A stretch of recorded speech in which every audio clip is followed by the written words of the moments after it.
Bismillahirrahmanirrahim. Assalamualaikum warahmatullahi wabarakatuh.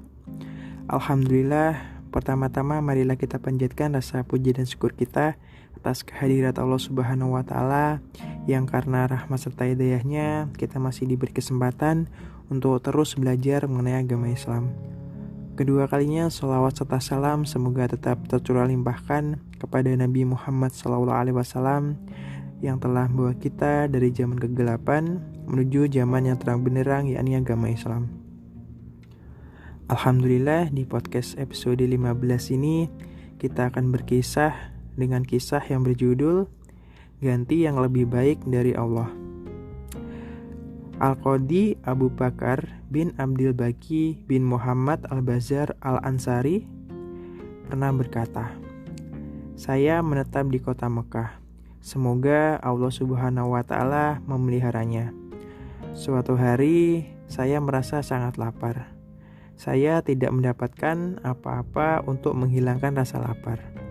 Kemudian saya menemukan kantong yang terbuat dari sutra yang terikat dengan pita yang juga terbuat dari sutra. Saya mengambilnya dan membawanya ke rumah. Kemudian saya membuka ikatannya. Saya dapati di dalamnya ada rantaian mutiara. Saya tidak pernah melihat seperti ini sebelumnya. Lalu saya keluar, saya bertemu dengan seorang tua renta berseru. Ia membawa kain di dalamnya.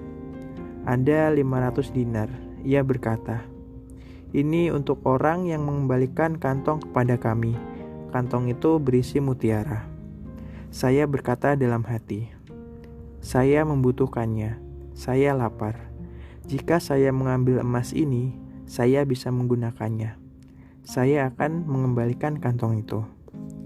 Saya katakan kepadanya, 'Marilah ke sini.' Kemudian saya membawanya ke rumah saya.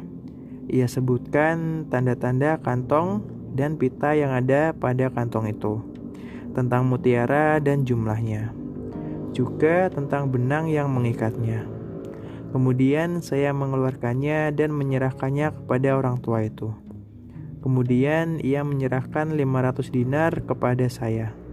Saya katakan, 'Saya mesti mengembalikannya kepadamu. Saya tidak ingin mengambilnya sebagai balasan.' Ia berkata kepada saya, 'Engkau mesti mengambilnya.' Ia terus mendesak. Tapi saya tidak mau menerimanya. Ia pun meninggalkan saya dan pergi. Kemudian saya pergi dari kota Mekah. Saya menaiki perahu, lalu perahu tersebut terbelah dan banyak orang tenggelam. Harta benda mereka hilang, sementara saya selamat dengan kepingan perahu. Saya terombang-ambing beberapa hari di lautan. Saya tidak tahu kemana saya akan pergi. Tiba-tiba saya sudah terdampar di suatu pulau. Di pulau itu saya mencari masjid dan duduk di dalamnya. Mereka mendengar saya membaca Al-Quran. Setelah mereka mengetahui bahwa saya pandai membaca Al-Quran, maka semua penduduk pulau itu datang kepada saya dan berkata, 'Ajarkanlah Al-Quran kepadaku.' Saya mendapatkan banyak uang dari mereka. Kemudian saya melihat dalam masjid itu ada beberapa lembaran Al-Quran. Lalu saya mengambil dan membacanya. Mereka bertanya kepada saya, 'Apakah engkau bisa menulis?' Saya menjawab, 'Iya.' Mereka berkata, 'Ajarkanlah kepada kami menulis.' Mereka datang membawa anak-anak mereka. Saya mengajarkan kepada anak-anak mereka. Saya juga mendapatkan banyak uang. Setelah itu mereka berkata, 'Ada seorang anak perempuan yang yatim. Ia mempunyai harta. Kami ingin agar engkau menikahinya.' Saya berkata, 'Saya tidak mau.' Mereka berkata, 'Engkau mesti menikahinya.' Mereka memaksa saya, maka saya pun memenuhi permintaan mereka. Ketika mereka menikahkan saya dengan wanita itu, mata saya tertuju kepadanya. Saya dapati kalung mutiara itu tergantung di lehernya. Saya terus memperhatikannya.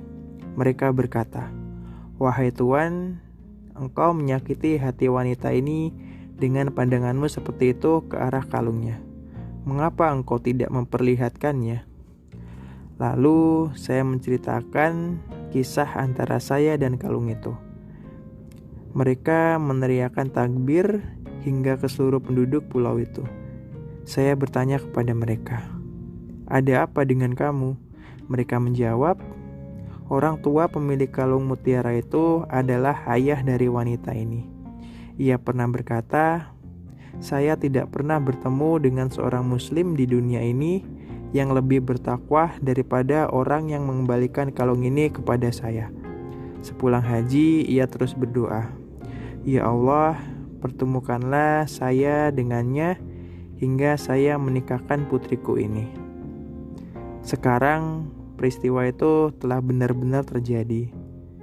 Saya menetap bersamanya beberapa lama.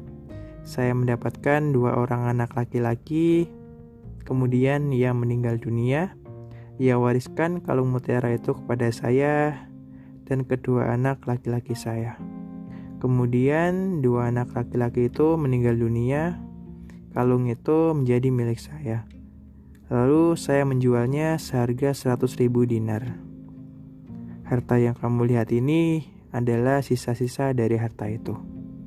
Wassalamualaikum warahmatullahi wabarakatuh.